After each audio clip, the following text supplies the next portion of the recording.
Salut à tous, vous avez sûrement suivi la sortie du Lumix S5 II au mois de janvier, qui est un boîtier très intéressant en vidéo et en photo chez Panasonic. Et vous vous demandez peut-être quel objectif choisir avec, parce que le boîtier c'est une chose, mais l'objectif c'est quasiment plus important dans la qualité d'image. Dans cette vidéo, je vais commencer par vous expliquer les 4 critères à regarder pour choisir un objectif, et ensuite je vous partagerai les modèles que je conseille en fonction de votre budget. Je précise que si vous êtes sur un appareil micro 4 tiers comme le GH5 ou le G9, les objectifs ne seront pas compatibles, c'est bien deux montures différentes. Vous étiez en monture micro 4 tiers et maintenant il faut passer en monture L, sachant que pour info, il n'y a pas de bague d'adaptation pour passer de l'une à l'autre. Donc ici, on va balayer la gamme de la monture L, avec notamment les objectifs Panasonic, mais également ceux de chez Sigma qui sont très intéressants. Sachant qu'ils sont également compatibles avec tous les boîtiers plein format Lumix, donc le S1H, le S5 et tous les boîtiers futurs. Allez, c'est parti!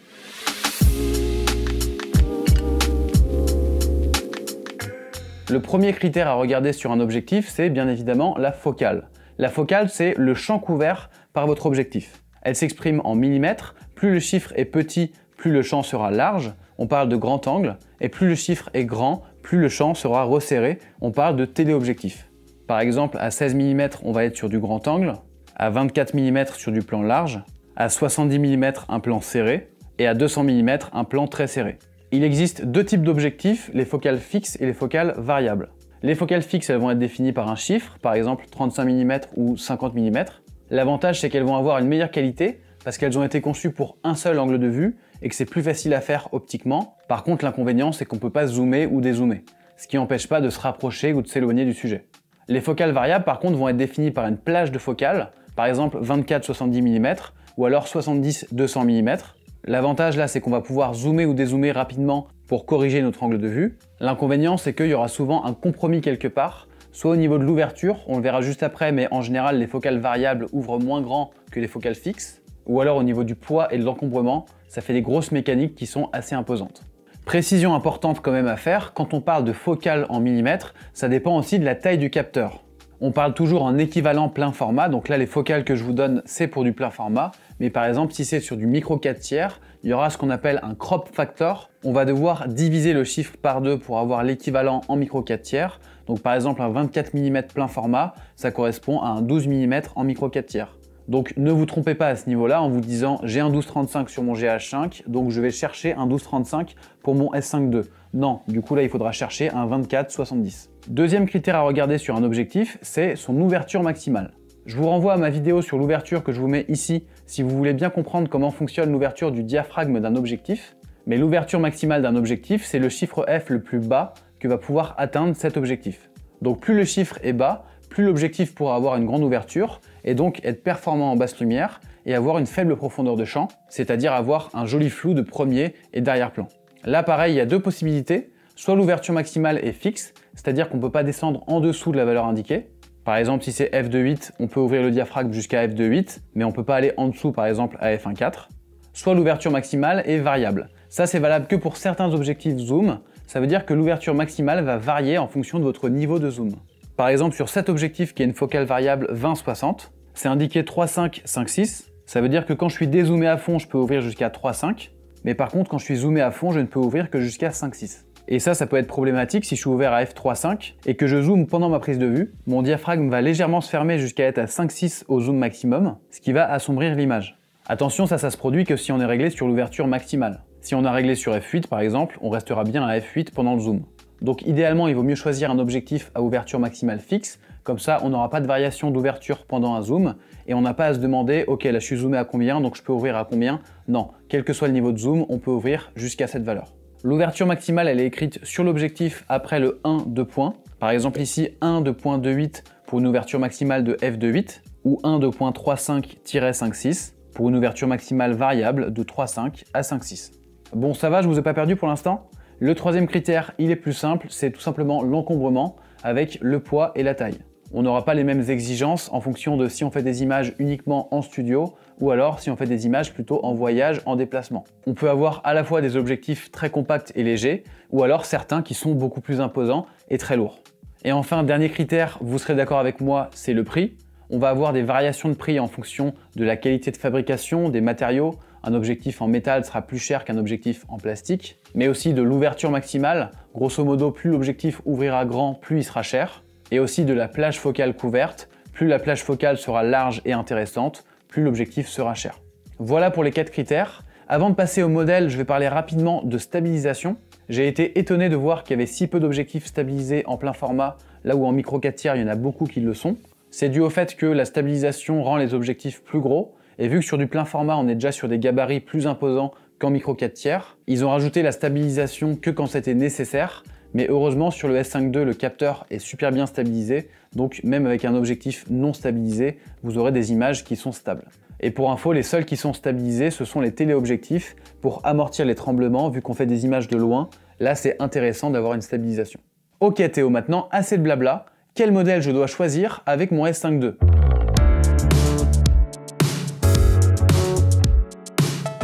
C'est le moment pour moi de vous dire que cette vidéo est faite en partenariat avec Panasonic. Pas dans le sens où ils m'ont payé pour faire la vidéo, mais ils m'ont équipé avec un S5 II et un parc d'optique. Et en échange, je vais faire plusieurs vidéos sur ma chaîne, dont celle-ci. Si vous me suivez depuis le début de ma chaîne, vous savez que j'ai toujours parlé des appareils Lumix, notamment le GH5, parce que je les aime beaucoup et que je m'en sers au quotidien. Et là, une occasion s'est présentée de faire un partenariat avec eux pour mon passage au plein format. Ça permet de soutenir la production des vidéos pour ma chaîne. Donc je les en remercie et je précise qu'ils n'ont pas eu leur mot à dire sur cette vidéo. L'idée, c'est pas de vous conseiller les objectifs les plus chers. Pour commencer, s'il fallait prendre qu'un seul objectif, l'incontournable, ça serait un objectif polyvalent. Grosso modo, la focale polyvalente, ça va commencer à 24 mm pour avoir un plan assez large et ça va zoomer jusqu'à 70 ou 100 mm. Avec un objectif comme ça, vous pouvez couvrir beaucoup de situations parce que déjà vous avez un plan qui est suffisamment large pour avoir beaucoup de choses à l'image, mais vous pouvez également zoomer, voire vous rapprocher de votre sujet pour être encore plus serré. Donc on va dire que ça couvre quand même beaucoup de situations. Chez Lumix, vous avez le 24-105 f4 qui est très intéressant, déjà parce qu'il a une plage focale qui est assez large, ça va de 24 à 105 mm, donc ça couvre quand même pas mal de possibilités, ça zoome assez loin. Deuxièmement, parce qu'il a une ouverture maximale f4 qui est intéressante et surtout qui est fixe, donc qu'on soit à 24 mm ou à 105, on pourra ouvrir à f4. Troisièmement, parce qu'il est stabilisé, c'est un des rares objectifs à l'être. Et enfin, parce qu'il est disponible en kit avec le S5 II. Donc si vous le prenez tout seul, il va coûter 1 300 €. Par contre, si vous le prenez en kit avec le S5 II, ça va coûter 2 800 €, sachant que le S5 II coûte 2 200 € boîtier nu, donc ça revient à 600 € l'objectif. Ce qui est vachement intéressant pour un objectif de cette qualité-là, surtout qu'il n'est pas si lourd, il fait 680 grammes, ce qui est loin d'être le plus lourd de sa catégorie. Un autre avantage aussi, c'est que c'est un objectif macro, ça veut dire qu'il permet de faire des images en étant très proche du sujet, en l'occurrence 29 cm, donc si vous avez envie de photographier des fleurs par exemple de très proche ou des insectes, ça sera parfait. Sachant que c'est le seul objectif de la gamme Lumix à faire de la macro. Chez Sigma, il y en a deux, mais c'est des focales fixes. Donc franchement, s'il fallait en choisir un seul, moi je partirais sur celui-là. À 2 800 €, vous avez un kit avec le S5 II et un super objectif polyvalent, donc allez-y. En montant la vidéo, je me rends compte que je ne retrouve plus cette offre de kit à 1 800 €. Je l'avais vue il y a quelques semaines, peut-être pour le lancement, et c'est vrai que les offres de kit évoluent souvent. Donc en fonction de quand vous regardez la vidéo, il y aura peut-être d'autres offres qui vont se présenter. Mais même en dehors du kit, ce 24-105 reste très intéressant. Ensuite, chez Lumix, vous avez un 24-70 qui ouvre à f 2.8. Alors celui-là, c'est pas la même gamme de prix, il coûte 2 200 €, donc c'est un budget. Pourquoi ce prix? Déjà parce qu'il a une meilleure ouverture, donc forcément ça veut dire qu'il sera meilleur en basse lumière et pour faire des faibles profondeurs de champ. Également parce que c'est la gamme Lumix S Pro, donc c'est un partenariat avec Leica. On va avoir une meilleure qualité de fabrication globale. Et celui-ci, il pèse 935 grammes, donc il est plus imposant et plus lourd. Pour moi, celui-là, c'est vraiment si vous avez plus de budget et que vous voulez monter en qualité sans avoir à partir en voyage avec, ça sera vraiment un super objectif, vous ne serez pas déçus. Attention, par contre, il n'est pas stabilisé. Et ensuite, si on regarde chez Sigma, globalement chez Sigma, vous aurez des alternatives intéressantes un peu moins chères. Vous avez le Sigma Art 24-70 qui ouvre à f 2.8. Il pèse 835 grammes, donc un peu plus léger que le Lumix, et surtout il coûte 1 200 €. Donc c'est vachement intéressant financièrement pour un objectif qui propose à peu près la même chose. Pour info, moi les objectifs Sigma, je m'en suis pas beaucoup servi, mais de ce que j'ai pu lire dessus, ça a l'air d'être de la très bonne qualité. Et enfin, vous avez une option très intéressante qui est le Sigma Contemporary 28-70 qui ouvre à f 2.8. Son gros avantage, c'est qu'il pèse que 470 grammes. Alors que la plupart des zooms standards qui ouvrent à f 2.8 pèsent en général autour de 900 grammes. Son prix c'est 850 €, donc ça peut être une très bonne option si vous avez envie d'un objectif assez abordable qui est très léger pour partir en voyage. Par contre, vous faites un compromis sur la plage focale, vous commencez à 28 et non pas à 24, Donc peut-être que dans certaines situations, il faudra se reculer un petit peu pour avoir suffisamment de choses dans le cadre. Avant de passer à la suite, que penser de l'objectif 20-60 qui ouvre à f3.5, f5.6 ? Je pense que ça peut être un bon objectif pour commencer, surtout qu'il est fourni en kit avec le f5.2 à 2500 €, ce qui revient à 300 € l'objectif, c'est quand même pas grand chose. Personnellement, j'ai eu l'occasion de faire de très belles images avec. En plus, il pèse que 350 grammes, ce qui est quand même très peu pour une focale variable. Par contre, il faut être conscient de ses limites. La première, c'est qu'il n'a pas une bonne ouverture maximale et en plus, elle est variable. Si on est zoomé à 60 mm, on va pouvoir ouvrir que à f5.6, ce qui est quand même très peu et compliqué en basse lumière. Et sa deuxième limitation, c'est qu'il a une plage focale relativement courte, c'est-à-dire que 60 mm, c'est un petit peu juste en termes de zoom. Donc ça, c'était pour l'objectif de base, polyvalent. Vous pouvez très bien prendre juste ça pour commencer. Et ensuite, pour monter en gamme, je vous conseille de prendre une focale fixe à grande ouverture. Ça va vous permettre d'avoir un objectif qui est performant en basse lumière et de créer de jolis flous d'arrière-plan. Chez Lumix, il y a toute une gamme de focales fixes qui ouvre à f1.8 qui est très intéressante. Vous avez le choix entre un 18, un 24, un 35, un 50 et un 85 mm. Ils pèsent tous autour de 300 grammes, donc ils sont compacts et légers, et leur tarif oscille entre 500 et 1000 € en fonction de la focale. S'il fallait en choisir qu'un, moi je prendrais le 35 mm, parce qu'on a un plan qui est suffisamment large, et si on doit avoir un plan plus serré, on peut se rapprocher. Alors que si on prend un objectif qui est trop serré, et bah du coup c'est compliqué de se reculer pour avoir suffisamment de choses dans le cadre. Pour information, ici, c'est le 35 mm f1.8 qui me filme. Il est ouvert justement à f1.8. Donc vous voyez que si je me rapproche de l'objectif, on va voir qu'on va avoir un joli flou d'arrière-plan apparaître. Voilà. Donc ça, c'est quelque chose qui est intéressant avec l'ouverture à f1.8. Si j'avais une ouverture à f2.8 ou à f4, j'aurais moins ce côté flou d'arrière-plan qui est esthétique. Et si vous avez envie d'un objectif plus pour du portrait, vous avez le 50 mm. Ça peut être intéressant par exemple pour filmer une interview en plan assez serré avec un beau flou, ou alors pour prendre des photos de portrait. En général, on dit que 50 mm, c'est la focale de référence pour prendre des photos en portrait. En termes de focale, vous avez également le 85 mm qui peut être intéressant soit pour faire du portrait de plus loin, soit pour faire des gros plans sur des objets. Chez Sigma, je ne vais pas citer les modèles, mais vous avez également des focales fixes très intéressantes qui vont ouvrir à f1.4, donc un peu plus que le f1.8 de chez Lumix. Vous aurez une meilleure qualité optique et de fabrication, mais par contre ils seront un peu plus chers.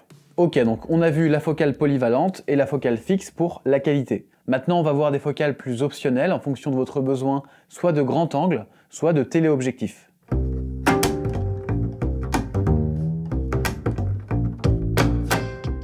Le grand angle, ça va être intéressant si vous faites des images d'architecture, de paysage ou même d'immobilier, où vous allez être dans des espaces très restreints et vous aurez besoin de voir beaucoup, de voir large. Chez Lumix, vous allez avoir le 16-35 f4 qui offre une plage très intéressante parce qu'on commence à 16 mm qui est quand même bien plus large que 24, mais on va quand même jusqu'à 35, qui est une valeur on va dire intermédiaire. Je vous ai dit là le plan qui me filme actuellement c'est un 35 mm, c'est pas une valeur qui déforme trop les perspectives. Donc potentiellement ça peut être votre objectif principal si vous filmez essentiellement des choses en extérieur, en immobilier, en architecture, quitte à ensuite compléter avec une focale fixe en plus serrée, par exemple 50 ou 85 mm, sachant que le 16-35 pèse que 500 grammes, ce qui est quand même léger par rapport à pas mal d'autres objectifs. Et c'est un objectif S Pro donc, qui est fait en partenariat avec Leica, donc il y a la qualité de fabrication qui va avec. Celui-ci il coûte 1350 €, donc c'est un budget, mais comme je vous ai dit, si c'est votre objectif principal, ça peut être intéressant. Chez Sigma, vous avez le 14-24 mm qui ouvre à f2.8. Il coûte 1400 €, donc c'est à peu près le même prix que le Lumix 16-35. Ce qu'il a en plus, c'est une focale plus large. Il commence à 14 et non pas à 16, donc on peut encore plus filmer dans des espaces restreints. Et il ouvre à f2.8, donc quand on n'a pas beaucoup de lumière, comme par exemple en immobilier dans des pièces sombres, ça peut être très intéressant. Par contre, l'inconvénient, c'est que la plage focale s'arrête à 24, donc ça reste vraiment du grand angle. On ne peut pas s'en servir comme un objectif semi-polyvalent. Et il pèse 795 grammes, ce qui est quand même assez lourd.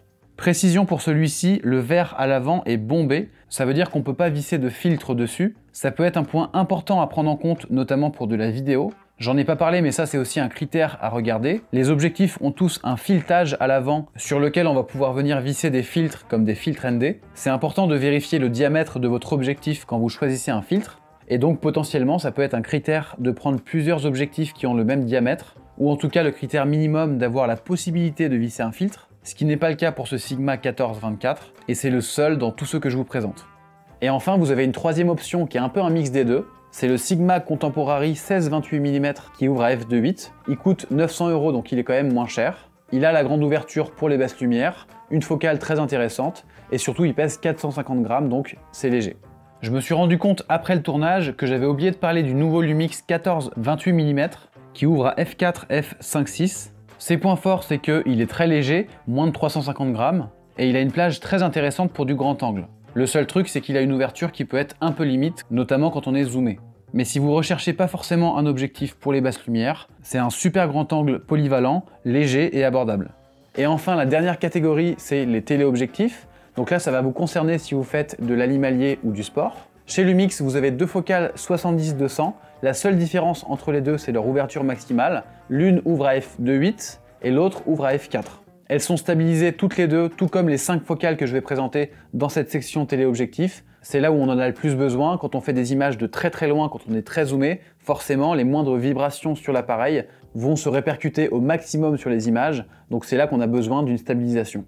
En 70-200, on va dire qu'on est sur du téléobjectif assez light. Moi, je m'en suis servi par exemple pour faire une captation de conférence pour le plan serré de la personne qui parle au pupitre. J'étais à peu près à 10 mètres de la scène.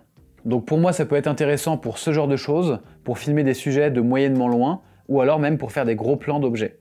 Au-delà de l'ouverture maximale, la différence entre les deux, c'est qu'il y en a un qui pèse plus de 1500 grammes et l'autre pèse moins de 1000 grammes, donc c'est quand même une grosse différence. Ça commence à faire lourd dans le sac quand on a un objectif d'1,5 kg. Tous les deux sont des objectifs faits en partenariat avec Leica, donc très bonne qualité.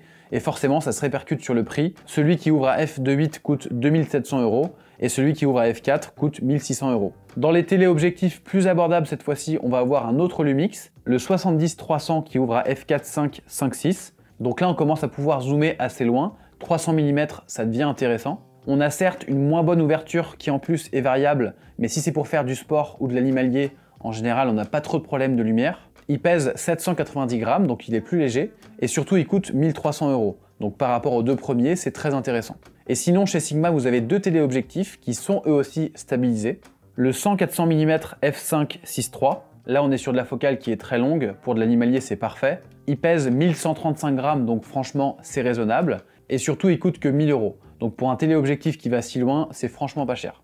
Et on a le Sigma Sport 150-600 mm f5.6.3.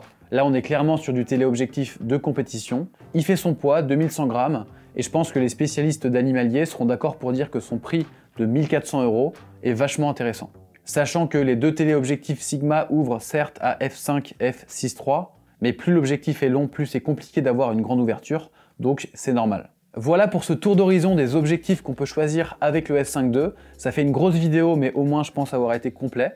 Pour conclure, je vous conseille pour commencer un objectif polyvalent comme le 24-105 f4 que vous retrouvez en kit avec le S5 II. Ensuite, de compléter avec une focale fixe à grande ouverture comme le Lumix 35 mm f1.8. Et en fonction de votre besoin, un grand angle comme le Lumix 14-28 ou un téléobjectif comme le Lumix 70-300. Sachez que je prépare actuellement une formation complète sur le Lumix S5 II, exactement comme celle que j'ai pu faire sur le GH5, dans laquelle je vais aborder la partie vidéo, la partie photo, comment paramétrer l'autofocus, comment filmer en vlog, etc., etc. Je vous mets sous la vidéo un formulaire sur lequel vous pouvez cliquer pour me soumettre les sujets que vous aimeriez voir abordés dans cette formation. Et si la formation est déjà sortie, elle sera disponible sur le même lien, donc n'hésitez pas à cliquer dessus pour découvrir le programme. Je remercie encore Panasonic pour le soutien qu'ils apportent à ma chaîne. Merci à vous d'avoir suivi cette vidéo et on se retrouve très vite. Salut!